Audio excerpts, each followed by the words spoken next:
Bendiciones a todos. Vamos a empezar con esta tercera charla de hoy, de este Shabbat, y vamos a abrir la escritura en Bereshit 37:1, Bereshit 31, Génesis 37:1. Y vamos a empezar Génesis, y vamos a empezar del capítulo 37 del 37 del 1 en adelante. ¿Ya lo tienen? Amén. Y pone: Jacob pues volvió a establecerse en la tierra de Canaán, donde su padre había vivido. José, el hijo de Jacob, tenía 17 años.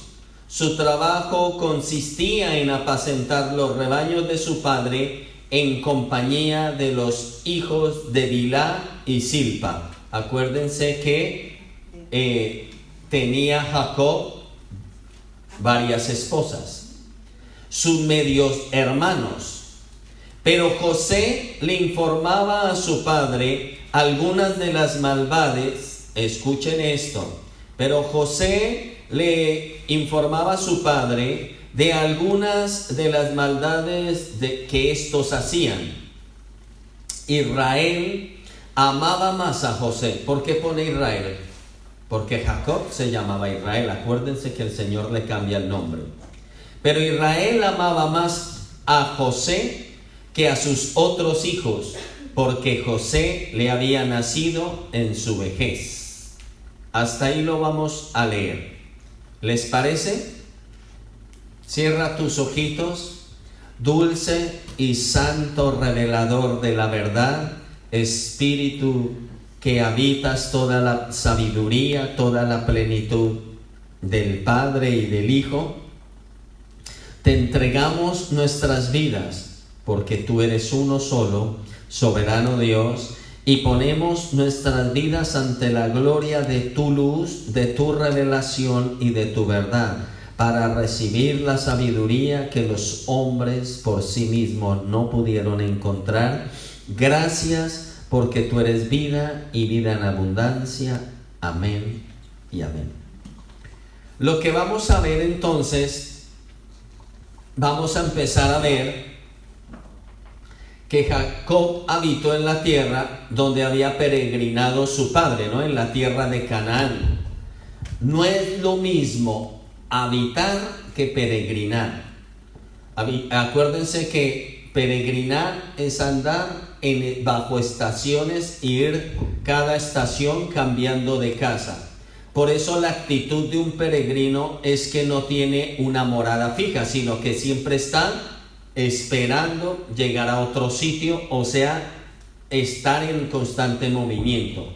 Pero ahora Jacob tiene el deseo de ¿qué? De asentarse y dejar la vida de peregrino, o sea, lo que llamaríamos en nuestros días como nómada, ¿no? Que van pasando de un lugar a otro, establecen la tienda, la morada, establecen el pueblo, su casa en un lugar, y luego al tiempo van cambiando.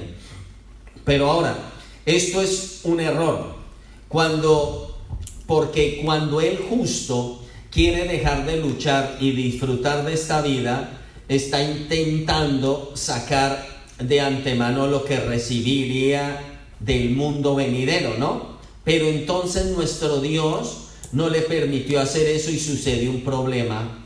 ¿Con quién? Cuando el justo intentaba trasladarse o establecerse más bien, entonces sucede un problema con José, con su pequeño, con su amado.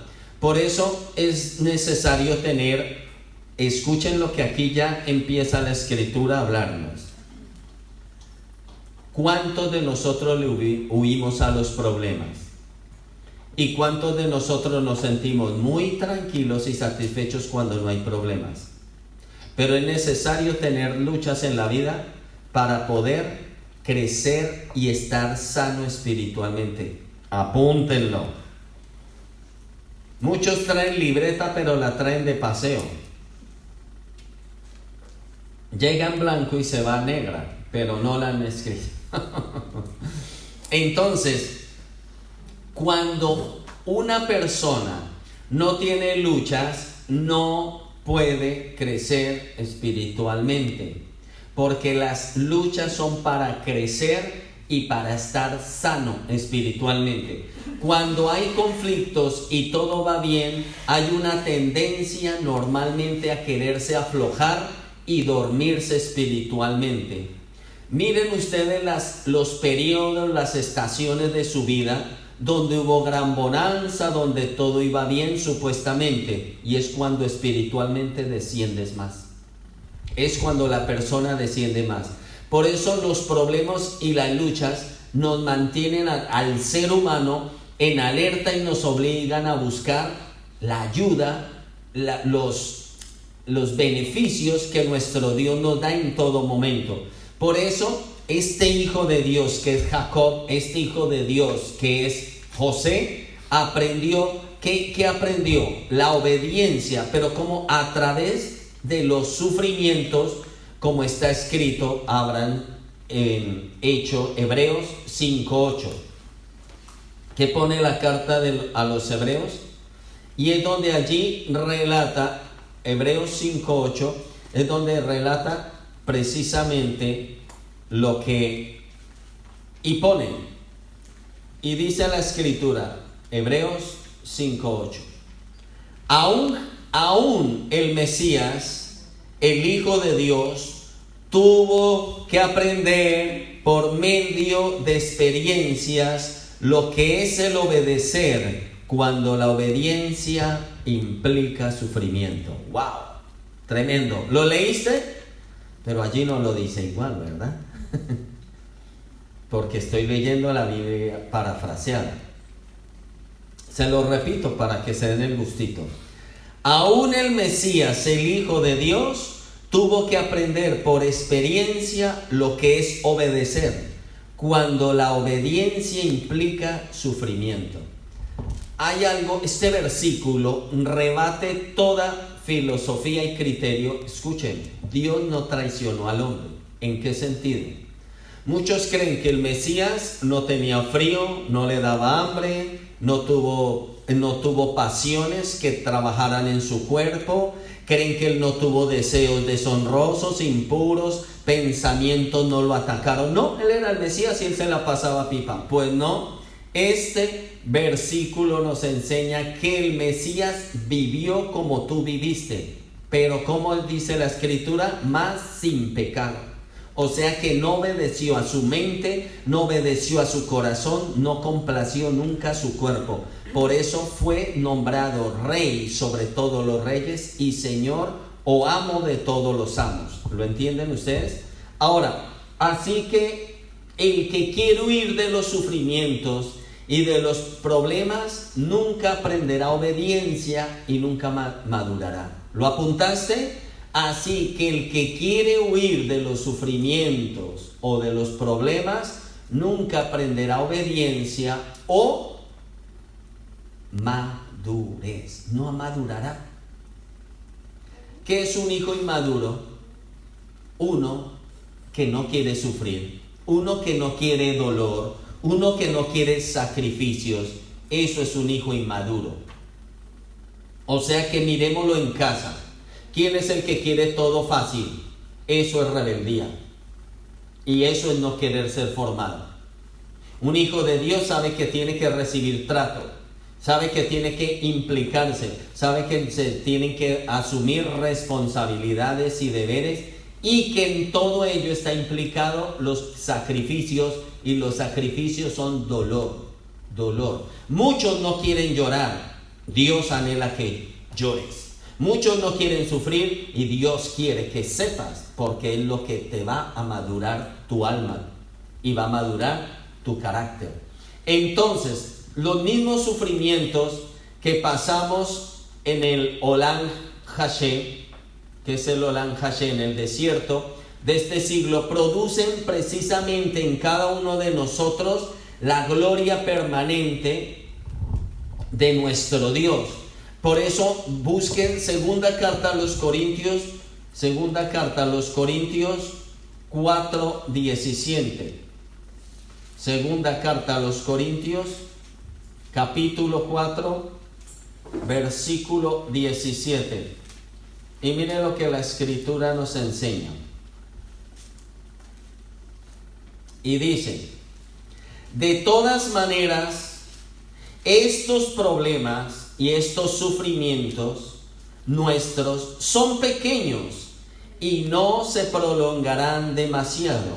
Y este breve y momentáneo periodo de tribulación, escúchelo, redundará en abundantes y eternas bendiciones de Dios para con nosotros. ¿Qué queda después del sufrimiento cuando busco a Dios? ¡Sí lo busco! ¿Ustedes sabían que el que no conoce de Dios sufre en vano? Porque sufre y no saca una enseñanza. Sufre, no madura y no crece. Cuando yo tengo de Dios dentro de mí, cuando yo implico a Dios en mi vida, en mi dolor, en mi necesidad, en mi lucha, en mi sufrimiento, maduro, crezco, avanzo y voy hacia la estatura del varón perfecto. ¿Cuál es ese varón perfecto? Yahshua HaMashiach. Romanos 8:16. En Romanos 8, en el capítulo 8, versículo 16, ¿qué es lo que la Escritura nos habla? Vamos a leer en Romanos 8, 16, vamos a leer hasta el 18. Dice así la Escritura: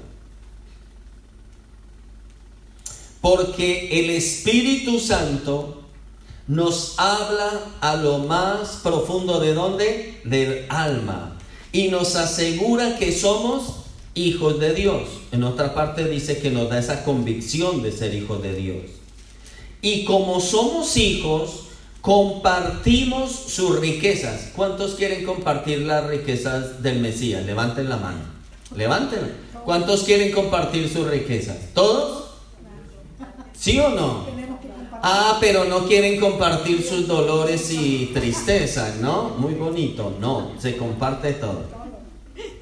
Pues todo lo que Dios le da al Mesías es ahora también nuestro. Versículo 18. Sin embargo, lo que ahora sufrimos no tiene comparación con la gloria, o sea, tesoro, recompensa que nos dará después. Por eso el que desprecia el sufrimiento, ¿qué está despreciando? Trato y forma. El trato y la forma que Dios está generando en esa persona. Nunca se olvide, por favor, que para ser herederos en el siglo venidero, o sea, en el milenio y en la eternidad, debemos padecer con el Mesías. Todo lo que tú sufras por seguir al Mesías, ¿qué es? Un sufrimiento del Mesías. Eso es sufrir juntamente con el Mesías. Pero si tú no quieres sufrir, escúchalo bien aquí, si tú no quieres sufrir por amar al Mesías, por seguir al Mesías, sacrificarte, que tus amigos te llamen loco, tonto, que te volviste ridículo, que te volviste fanático, si tú no quieres vivir eso, tú estás diciendo: no quiero caminar contigo, Mesías, y me divorcio, me separo de ti, porque esto es muy duro. ¿No están entendiendo? Pero cuando a causa de seguir al Mesías yo sigo en el camino con él, ¿qué sucede? Que maduro, crezco y recibo grandes recompensas sobre mi vida. Normalmente una persona, aunque toda su familia sea creyente, sufre. Siempre el que sufre es el que encamina a la verdad. Nunca sufre el que no encamina a la verdad. ¿Quién es el que más sufre y lleva la carga a los demás? El que vive y quiere vivir y agradar al Dios de la verdad. Y eso es algo que nosotros debemos entender. Mira, solo en estos versículos, estamos en el versículo 1. versículo 1 de Génesis 37. Ahora, por eso, cuanto nosotros más suframos ahora, más gloria tendremos entonces. Vamos a primera de Pedro a ver si eso es verdad. Vamos a la primera carta del apóstol Pedro, y allí nos habla de algo que nosotros debemos entender. Primera carta del apóstol Pedro, sí, el 1:7. El 1:7, y pone lo siguiente: las tribulaciones presentes ponen a prueba la firmeza y pureza de la fe. ¿Se lo leo? ¿A qué quieren que se lo repita? Las tribulaciones presentes ponen a prueba la firmeza y pureza de su fe. Asimismo, como el oro se prueba y purifica en el fuego, su fe, que es más valiosa que el oro, es sometida al fuego purificador de las tribulaciones. Si permanecen firmes, o sea, en las tribulaciones, recibirán alabanza, gloria y honra en el día en que regrese el Mesías. Tremendo, ¿no? Ustedes saben cuando esto es una ley. Para los que no lo saben, esto es una ley de los que trabajan con joyas. Un anillo, una joya, llega al punto de perfección cuando tiene la flama de fuego del que la está labrando, escúchelo bien, y hasta que el artífice, o sea, el que la está tratando y trabajando, hasta que no vea su rostro perfectamente en esa joya, no apaga la llama. Pregúntenle a cualquier joyero a ver qué le dicen. Él tiene que reflejarse, eso refleja que está en el punto perfecto de pulición y de purificación la joya. ¿Y qué es lo que dice la Escritura? La Escritura lo dice, que hasta que Dios no vea en ti y en mí reflejada su imagen y semejanza, Él no va a quitar que el fuego. ¿Y quién es el fuego? El Espíritu Santo que nos quema y hace que nosotros, es como una llama que quiere quitar y va quitando todas las impurezas de nosotros. Por eso el que no sufre en la vida cristiana es porque no tiene al Espíritu Santo. Pero si usted tiene al Espíritu Santo, créame que sufre. Y si nunca tiene sufrimiento de nada y la pasa muy bien y todo se da tan fácil, más bien mire a ver si, qué tal que no sea ni creyente, ni haya nacido. No. Es verdad, es verdad. Ahora, miremos primera de Pedro, pero vamos al capítulo 4, al versículo 13. 4:13. Y vamos a leer la bendita Escritura. Acuérdense que yo estoy leyendo la versión parafraseada, por eso muchos no tienen que leer tu Biblia y prestar oído a esta. Primera de Pedro 4:13. Y pone: al contrario, gócense, porque al pasar por tales pruebas están participando de los padecimientos del Mesías y tendrán la inmensa alegría de compartir. Ojo, ¿qué compartiremos con el Mesías? Su gloria el día que esta gloria se manifieste. El día que esa gloria Dios empiece a recompensar. Imagínate todos los que lloraron por mí, porque yo sufrí, a todos los que azotaron como a mí, a todos los que escupieron como a mí, a todos los que ayunaron como yo, a todos los que se entregaron y se sometieron a sus padres como yo. Y tú vas a ser de los que él va a decir, ven, o va a decir, si tú no sufriste, quita de acá. ¿Qué forma el dolor, el sufrimiento? Miren, porque hay personas que sufren unas más que otras. Unos sufrirán más porque será más difícil que el fuego saque la impureza de él. Pero el fuego de la tribulación, de la prueba, del dolor, sacará sí o sí esa imagen y semejanza en Dios en él. La esculpirá. Por eso hoy hicieron una pregunta. Y si yo sembré la palabra en mis hijos, pero hoy no la veo, está sembrada. ¿Yo por qué me tengo que preocupar? Dios es el dueño de las estaciones y un día eso dará su fruto, sí o sí. Es así. Amén. Ahora, vamos a Hebreos 11. Hebreos 11:35. Para que vean que todo se va sustentando. Hebreos 11, versículo 3-5. ¿Ya lo tienen? Y pone: y hubo mujeres que por fe vieron resucitar a sus seres amados. Y hubo mujeres que por fe, ¿cómo pone allí la versión 1960? Recibieron sus muertos, o sea, recibieron a sus maridos muertos, anhelando y esperando en fe una perfecta, una hermosa resurrección un día que ellas, imagínense, eso será amor a Dios.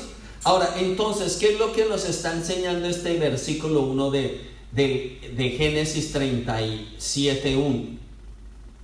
Que nosotros, porque si vamos a estudiar la vida de José, yo no entiendo por qué nos está dando todo esto de tribulación, de angustia, de dolor, de formación. Pues porque la vida de José se trató de eso, y tú tienes que entender que la vida del Mesías fue eso, la vida del pueblo de Dios es eso, en la vida de las 12 tribus fue eso, y la vida del Israel de hoy tendrá que ser eso.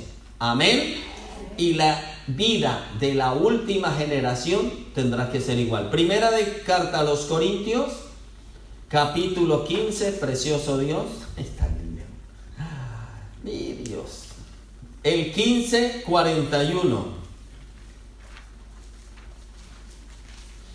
Primera carta a los Corintios 15:41. ¿Ya lo tienes?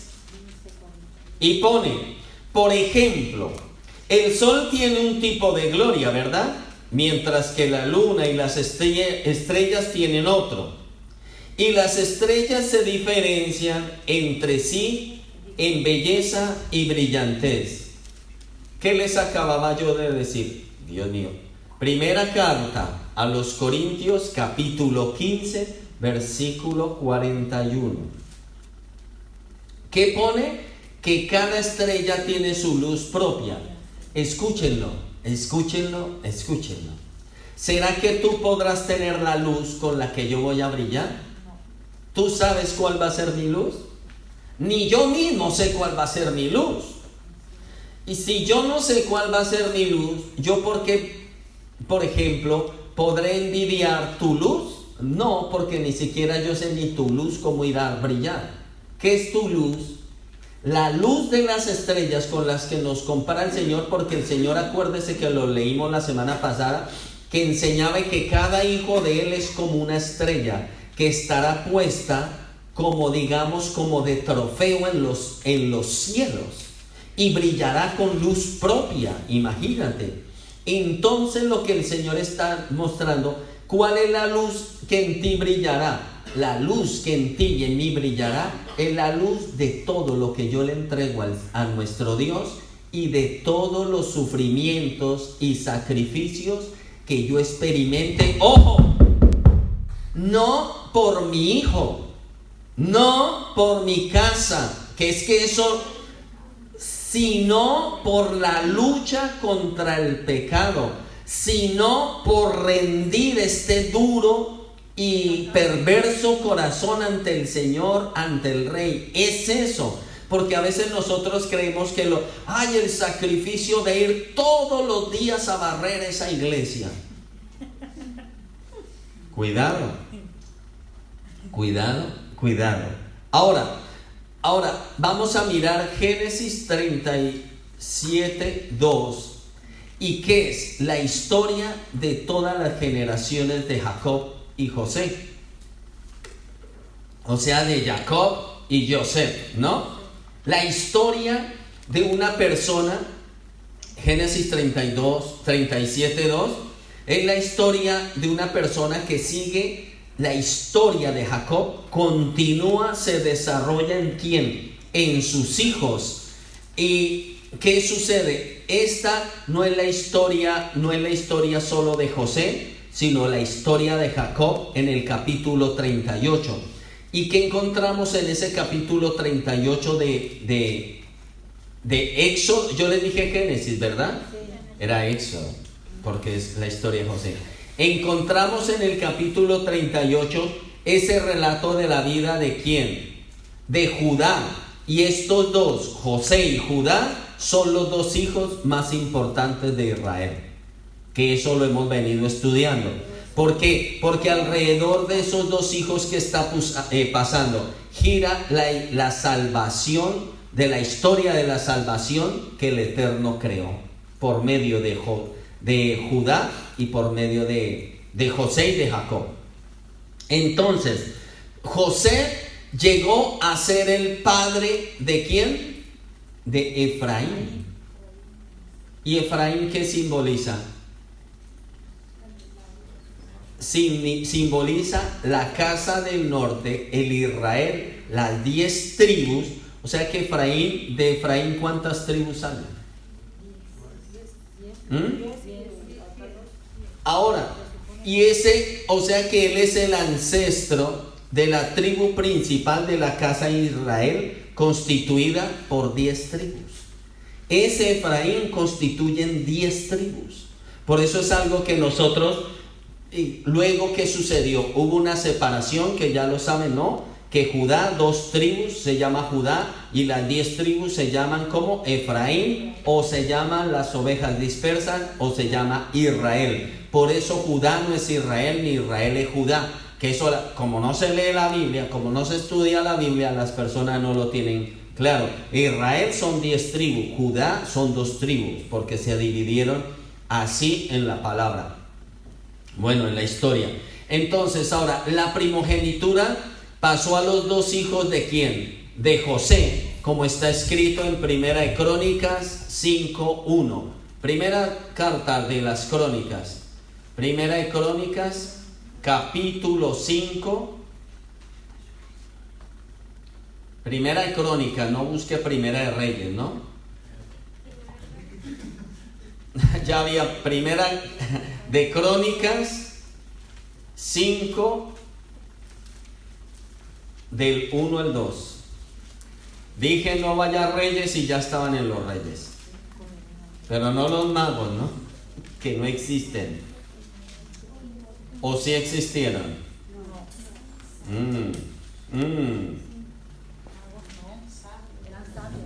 Primera de Crónicas, capítulo, ¿qué dijimos?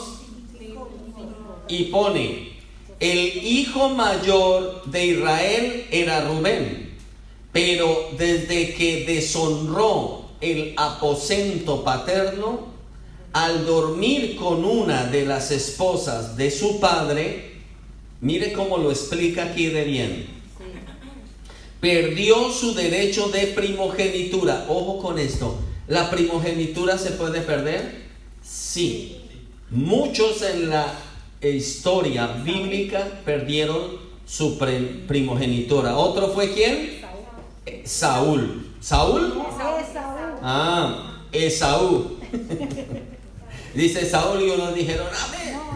Bueno, entonces perdió el derecho a su primogenitura, el cual se la otorgó por medio de su hermano José.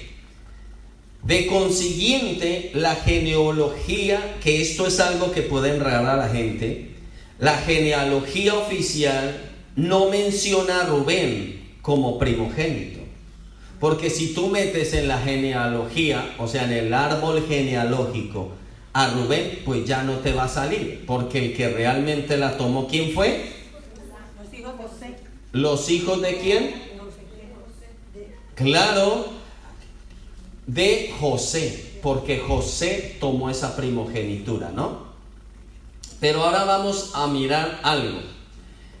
Por eso esta es la razón por la que aparecen entrelazados los relatos de José y de Judá en esta sección de las Escrituras. ¿Por qué? Porque nuestro Dios está cumpliendo su propósito en el mundo a través de ¿quién? ¿Quién fue el padre de ellos? De Jacob.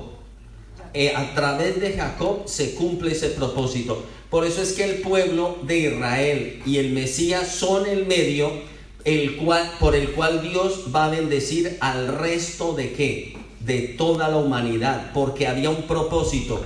Por eso todas las narraciones de lo que es la Escritura son preparatorias ¿para qué? Para la introducción del Mesías en Israel y en el mundo, ¿no? Por eso es que ahí, ¿qué sucede? Que se conectan, pero eso es lo que nosotros tenemos que ver, que los relatos normalmente son de un tipo narrativo, preparatorias ¿para qué? Para introducir y mostrar cómo el Mesías entra en Israel y entrando a Israel que entra en el mundo. Por eso, si uno se desconecta al Mesías de los relatos, estoy hablando de Génesis, Éxodo, Levítico, Números, Deuteronomio, de la Torá, se crea un pseudo-mesías. Todo el que se desconecta de ahí no sigue la línea y crea un ser híbrido sin realidad histórica. Por eso es que toca seguir el estudio de las genealogías, pero tenemos que tener en cuenta segunda a las Crónicas 5, porque ya nos muestra lo que sucedió. ¿Entendido? Que como uno pierde la primogenitura, entra otro en lugar del otro, y ese era ¿quién? José. Entonces el Mesías está conectado completamente con la historia de Israel. O sea que el Mesías no es ajeno a la genealogía de Israel. Por eso podemos encontrar los relatos, por ejemplo, de José y de Judá, sombras proféticas que señalan a quién. En los dos las vamos a ver, sombras proféticas del Mesías, de Yeshua, ¿no? O Yahshua. Esa es otra cosa. Yeshua o Yahshua es la misma cosa. No matas, no tergiversas, porque simplemente las vocales no son parte del hebreo. ¿Entendido? El hebreo no tiene vocales, para los que no sabían.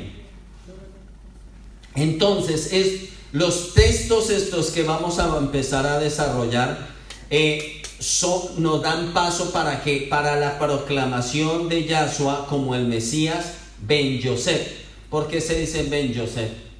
Porque ¿de dónde viene? ¿De quién? Si digo Ben Yosef, hijo de José, hijo de José.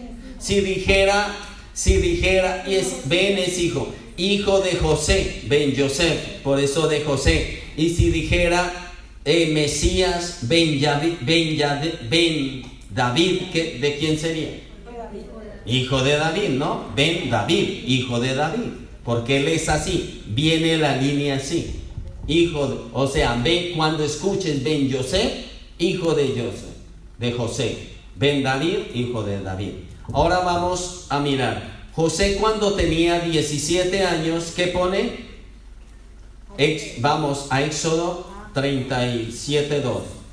José cuando tenía 17 años apacentaba el rebaño con sus hermanos.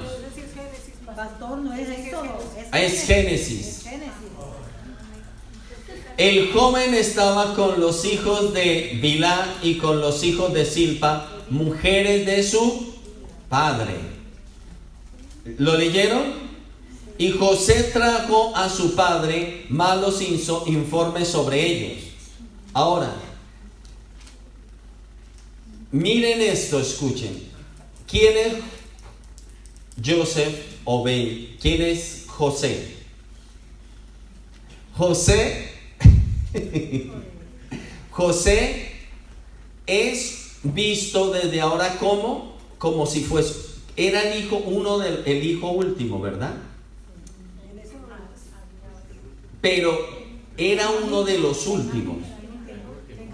Pero escúchenlo bien, calma. En el momento que se desarrolla esta historia es el último. ¿Sí o no?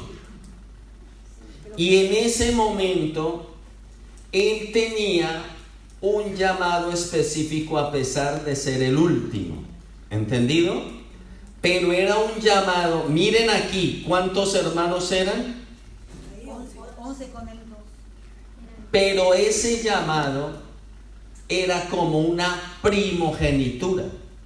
Por eso es que la escritura dice que el último será el primero y los primeros serán los últimos o los postreros. ¿Lo entienden? Por eso es que la primogenitura, escúchenlo bien, si no se cuida en cuanto a la relación con Dios, habrán hermanos en casas que aunque sean mayores y sean patriarcas ante el mundo entero, serán siervos de los menores si los menores abrazan la fe con todo su corazón. Y en el reino de Dios, muchos pequeños aquí en la tierra serán llamados como grandes, y muchos que eran últimos serán llamados como primogénitos. Tremendo, ¿no? Ahora la pregunta, de tu familia, ¿tú quién eres? Y si tú eres primogénito, ¿lo vas a sostener? ¿Vas a pagar el precio? Y si eres el último, ¿te vas a quedar ahí? Eso es lo que la escritura ya nos está hablando. José, ¿qué hizo? Aceptó el reto. ¿Y cómo muere el pez? Y José chismoseó, cotilló, abrió esa bocota, dio malos informes sobre sus hermanos y lo que hacían. ¿Cuál fue el punto, la mecha que desató todo su sufrimiento? Su boca. Antes de todo, que se muestra, miren, la escritura deja claro todo. ¿Quién era José? ¿Quién era ese pequeño? Un bocazas. Ahora, ¿eso qué le implicó? Calma. ¿Qué le implicó eso? Todo hermano que anda contando todo lo que su hermano mayor hace, ¿qué se gana? El odio del mayor. ¿Sí escucharon? Los que han sido hermanos menores y andan llevando recado de todo. Mi hermano está con sus amigos, mi hermano en la calle hizo todo eso. Pues, ¿qué le pasó a José? El nombre de José, apúntelo, significa que apuntan, así apuntarán, Dios. José significa quitará y añadirá. ¿Qué significa el nombre de José? Joseph significa quitará y añadirá.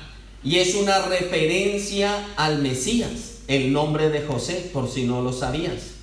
Porque que vino para morir, para quitar el pecado de Israel y el mundo y sus consecuencias, ¿no? Resucitar luego para añadir ¿a quién? A los gentiles dentro del pueblo escogido. Quitar las maldiciones y añadir al Israel o a Efraín que se había perdido. Lo que vimos en la anterior clase. ¿Sí ve que como toda la Biblia se entrelaza una entre otra? Y eso es lo que le da una compensación o que ella tenga una concordancia.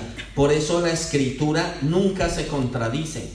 El que vea contradicciones en la escritura es porque tiene que estudiarla más para encontrar que dichas contradicciones no son contradicciones, sino son cabos sueltos que tiene la persona. Amén. Ahora, Entonces imagínense aquí. Entonces, ¿qué significa José? Quitará y añadirá. Y dijimos que es una referencia al Mesías, que quita el pecado y que añade a la casa de Israel. Pero ahora, ¿cuál era el trabajo de José? Apacentar el rebaño. ¿Y eso cómo se le llama? Pastor. O sea, era una persona que sabía pastorear ovejas. ¿Y qué hacía? Como él era un pastor, ¿no?, de ovejas, ¿quién también era un pastor? David. ¿Y quién era también pastor? ¿Y quién es llamado el buen pastor? En Juan 10:11, ¿qué pone Juan 10:11? Apúntenlo primero. ¿Cómo pone? Juan 10:11. Entonces, ¿qué es lo que nos está hablando ahí la escritura? ¿Ya lo le encontraron? ¿Cómo pone? Yo soy el buen pastor. Y el buen pastor su vida da por las ovejas, ¿no? Pero ahora, Juan 10:11 nos muestra cuál es el pastor de qué. De todos los pastores. La cabeza de los pastores es Yahshua HaMashiach, el que llaman Jesucristo, pero mal llamado Jesucristo, ¿no? Pero ahora, ¿cuál fue el error de José? Que trajo un mal informe de sus hermanos. ¿Y eso le suena ya? Aquí, a ver. José trajo un mal informe a su padre de sus hermanos. Esa forma como la estoy diciendo, ¿no le suena? ¿Quiénes fueron los que llevaron un mal informe de Canaán? ¿A quién? A Josué. ¿Y qué hicieron ellos?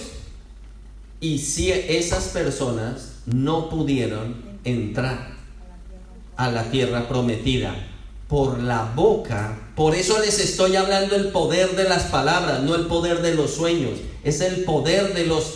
¿Un sueño es un hecho? ¿Unas palabras es un hecho? Ahora voy para aquí. Escúchenme en esto, la enseñanza. ¿Cuántos de ustedes, nosotros, escúchenlo bien, las parejas, los amigos, las familias, padre, hijos, por palabras no han roto amistad, no han quebrantado pactos por una palabra? Una palabra es un hecho. ¿Cuántos por una palabra no se han entregado y rendido al pecado? Por una palabra, por una palabra, por bocazas, ojo, hay divorcios. Por bocazas hubieron golpes. Por bocazas fueron abandonados. Por bocazas no recibieron lo que merecían. Por abrir la boca tú desatas un mundo. ¿Y qué hizo José? Ahora, una historia que es poderosa en la escritura también es la historia de ¿quién? De Job. Estudian. Muchos ven y muchos no le ven defecto a Job. Estúdiala. A ver qué te habla Dios. ¿Te gusta todo fácil? Sí, te lo doy fácil. Tienes ahí 40 y pico de capítulos para que lo analices. Entonces, los 4 hijos de las concubinas no se portaban bien y José habló mal de ellos ante su padre. En el lugar de él aconsejarlos, reprenderlos a ellos o aclarar, ¿no?, si había algún malentendido, habló mal ante su padre. Ojo, esos que en la casa, en la iglesia, ojo ahí, hablan mal de otros, ¿qué son? Están desatando juicios para que Dios les dé un trato más fuerte por boca.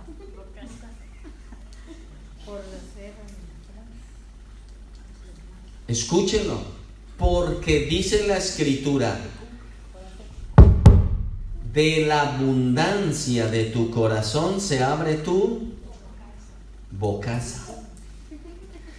De la abundancia de tu corazón se cerrará tu boca. Si está lleno de palabra, créeme que se cierra. Un hijo de Dios abre su bocaza delante de Dios, no para acusar a mi hermano, sino para clamar misericordia, redención y bendición para él.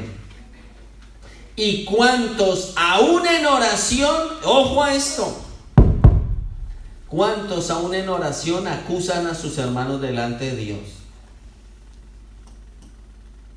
Están haciendo el mismo trabajo, me perdona, pero se los tengo que decir. El mismo trabajo del enemigo, Satanás, Lucifer, el acusador. Llega y entra la oración del hermano X o la hermana X. Mire que no sé. Y el Señor dice, pues si acaba de salir del Satanás de acusarte a ti, y tú me vienes a acusar de tu pastor, de tu amigo, de tu hermano, de tu... Imagínate. Y entonces yo no puedo acusar. No.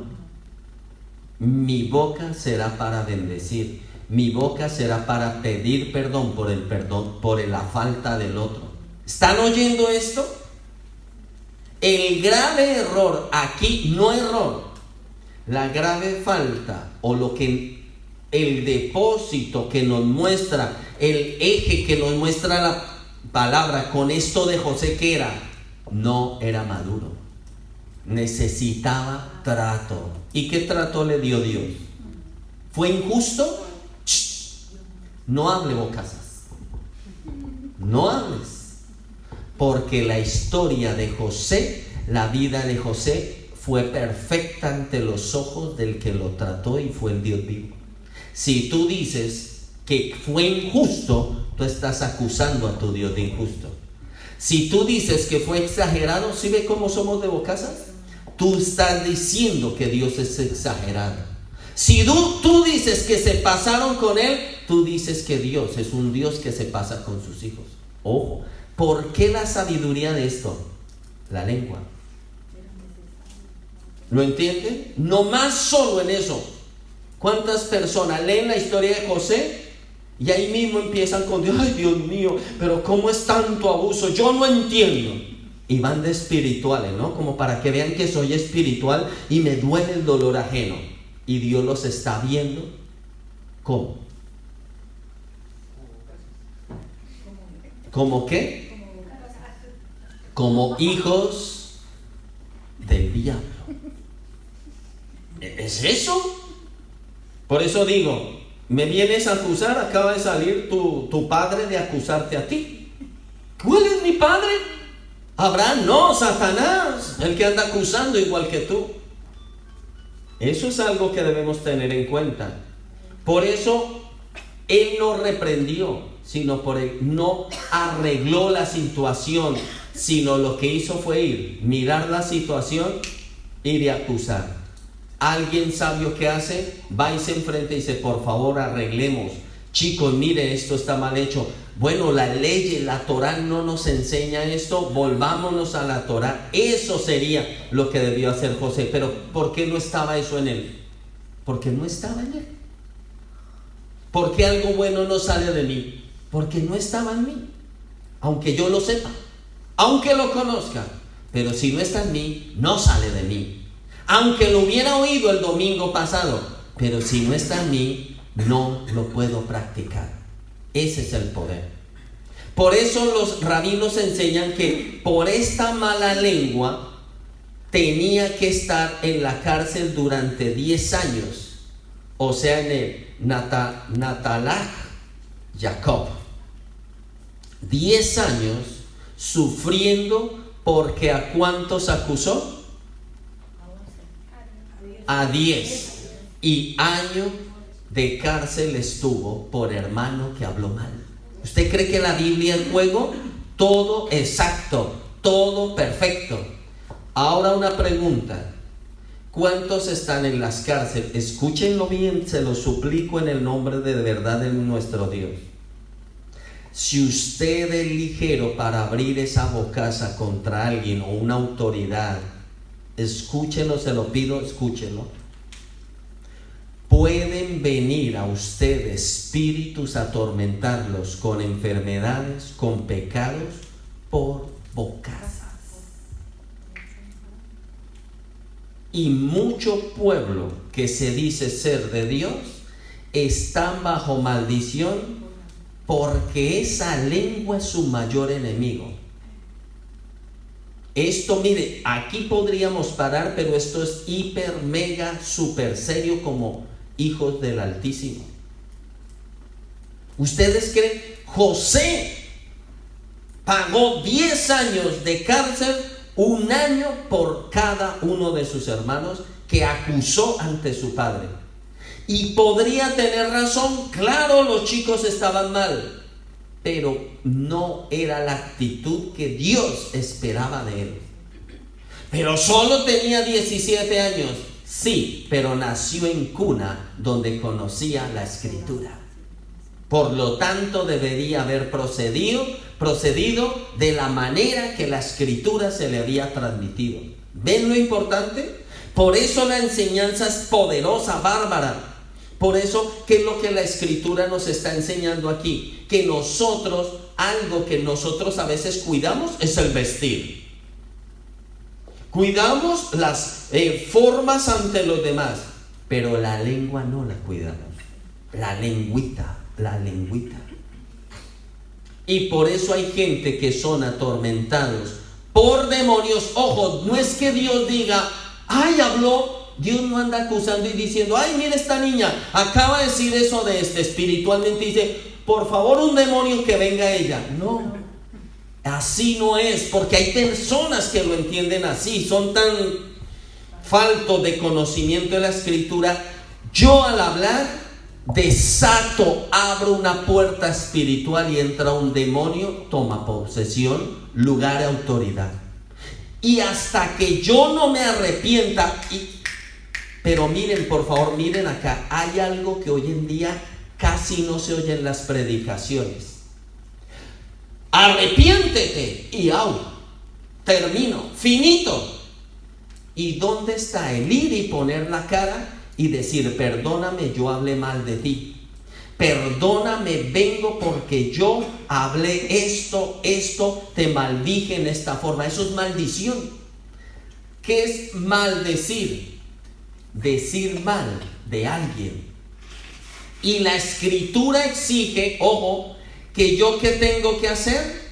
Resarcir. ¿Cuál otra palabra dice en la Escritura? ¿Yo qué debo hacer?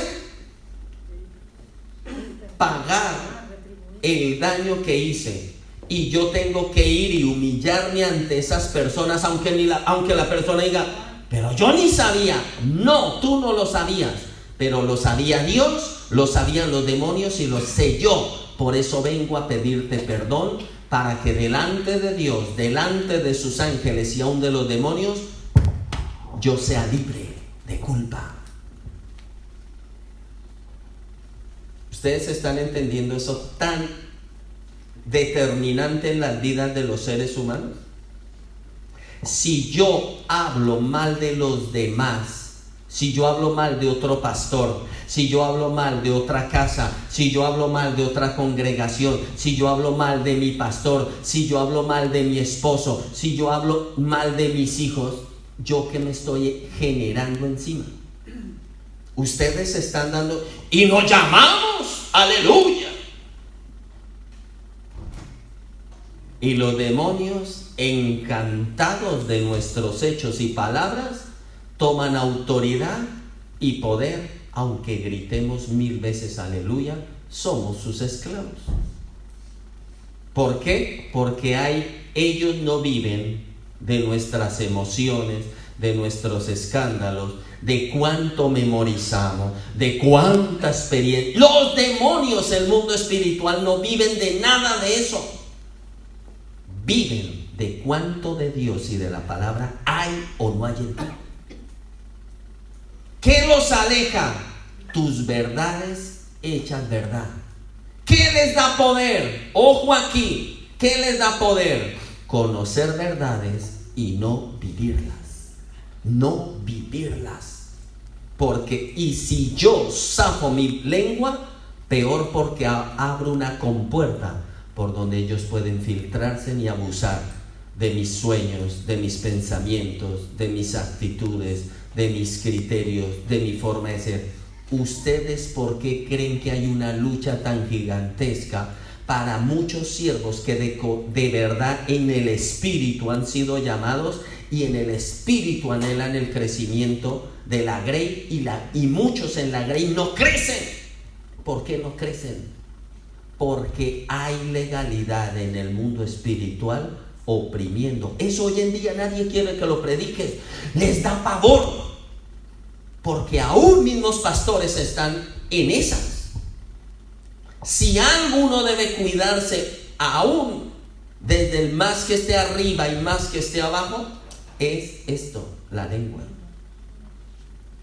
La lengua, dice la escritura que ella enciende un fuego eterno. Dice la escritura que por ella cayeron grandes. La lengua. Por eso nosotros, si algo debemos tener cuidado, es si yo he cometido, si yo he maldecido cualquier tipo de persona, yo tengo que ir y decirle: perdóname, perdóname, yo hablé mal de ti, quiero cerrar una puerta que yo abrí con mi boca.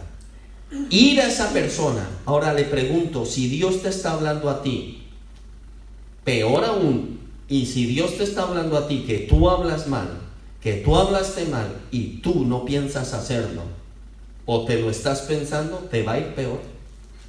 Porque un hijo del Altísimo debe, por eso el Señor nuestro Rey dijo: todo el que se humilla será exaltado, pero todo el que dice, eso es exaltación, hablar mal de otro. Dice: yo me encargaré de humillarlo. Dios jamás mueve un dedo, tú solo te matas, porque la boca desata el mundo espiritual y empieza a generar opresión en vidas, en hogares, en finanzas, en salud, en el carácter, en el temperamento, en actitudes. Pero si yo oro, pero si yo ayuno, no entiendo. ¿Por qué? Porque tal vez tengo muchas deudas que pagar y muchos están como José, encarcelados en prisiones, pagando por año por las vidas que con su lengua asesinaron. Creo que el Señor está hablando, y más vale que nosotros tengamos nuestras mentes y corazones en Él. Los rabinos enseñaron que por esta mala lengua fue el gran trato que José tuvo que recibir, porque demostró con su lengua que su corazón, apúntelo, no estaba tratado y no tenía la forma que se necesitaba para el llamado que nuestro Dios le había determinado. Solo vamos en capítulo 37 y vamos verso 1 y 2. El verso 3 dice esto: y amaba Israel a José más que todos sus hijos, porque era para él el hijo de su vejez, y le hizo una túnica de muchos colores. ¿Cuántos quieren saber qué significa esa túnica de colores? Pues no se quede para la próxima, porque será lo que veremos. 2 versículos en este rato. Ponte en pie.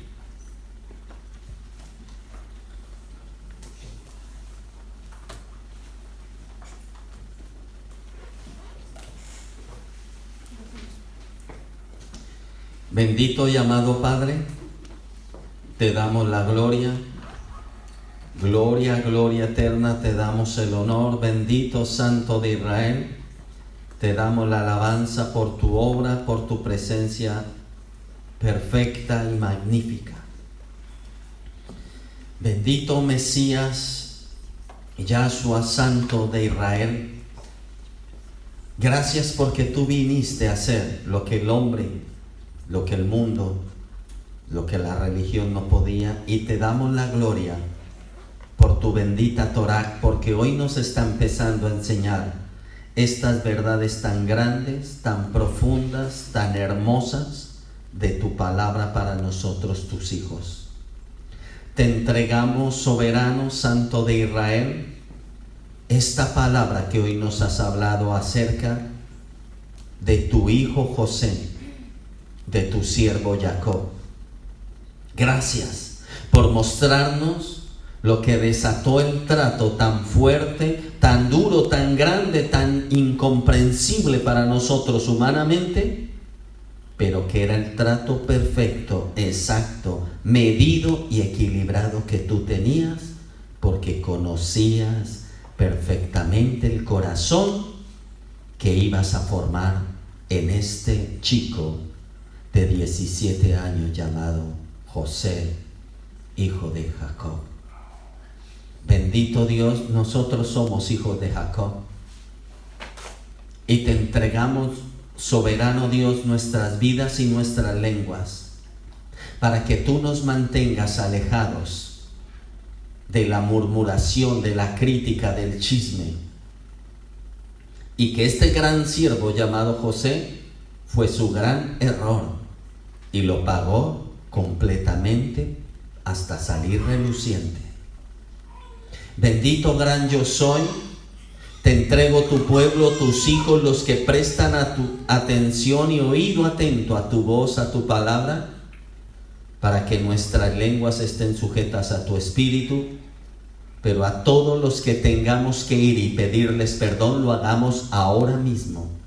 Una llamada o una visita para ir y enfrentar y ponernos en vergüenza nosotros mismos, para que tú no nos tengas que poner en vergüenza. Porque si yo me pongo en vergüenza, la vergüenza que tú tienes preparada no se realiza. Pero si yo no me pongo en vergüenza yo mismo, tú tendrás que prepararla para tratar mi corazón, porque ha demostrado que es duro y obstinado. Bendito Dios, te entregamos nuestras lenguas y te pedimos perdón por todas esas veces que blasfemamos. Pero perdónanos, Señor, porque hoy en día se ha predicado la religión del mundo, que simplemente nos arrepentimos, pero que no vamos a las personas para ir y ante el mundo espiritual, angélico y demoníaco ponernos a paz y salvo, en el sentido de que todo era una noticia publicada, mi maldad, mi necedad, mi rebeldía, y que podamos nosotros rendirnos y humillarnos para pedir perdón personalmente ante esas personas, y así librarnos de un trato duro que nos haga llorar y nos lleve a dolor extremo. Padre celestial, te entrego cada hijo tuyo, los bendigo en tu nombre santo, en el nombre tuyo, bendito Rey. Presento todo el que levantó su lengua con voz, con argumento contra su hermano, y declaro en el nombre tuyo que tu palabra obra con gloria y poder en cada mente y en cada corazón para llevarnos al arrepentimiento, en el nombre tuyo, Yahshua HaMashiach, nuestro Dios y Señor. Amén y amén. Por favor, medita, medita, medita.